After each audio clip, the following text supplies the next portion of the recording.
It's a good opportunity to speak with the European Parliament as one of the front runners, one of the leaders in Europe for the human rights, and particularly for human rights of trans people, on how trans pathologization is actually affecting our communities. A very significant driving force of discrimination is actually pathologization of transgender identities, because trans people are seen entirely in the realm of psychiatry currently, which really affects our access to legal protection from discrimination, to social services, to all the other services that could counter the social stigma and should based on the law.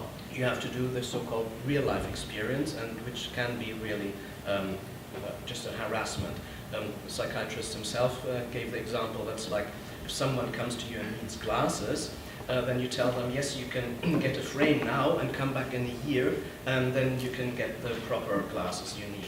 I have this example of a family that was telling me last week, the mom, that their child is a trans girl and she's 7 years old, and this is like the ideal example of everything going great for this person.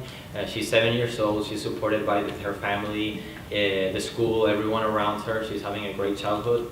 But then the difficult part comes when she has to go to the psychologist, and she doesn't know why. She's asking the family, why do I have to go to this place? I don't get it.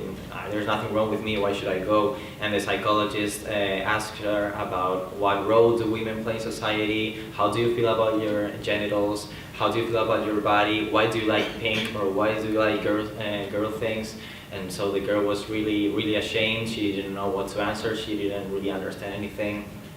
The family the mom was telling me how they felt this as an aggression because it was invading the child's intimacy and the family's intimacy, and how there are things that cannot be explained and just have to be believed just like everybody else, and how unfair and frustrating it is to have to prove something that nobody else has to prove. When we talk about depathologization, we're talking about turning this into this, about giving trans people the same access to basic goods, facilities and services as the general population.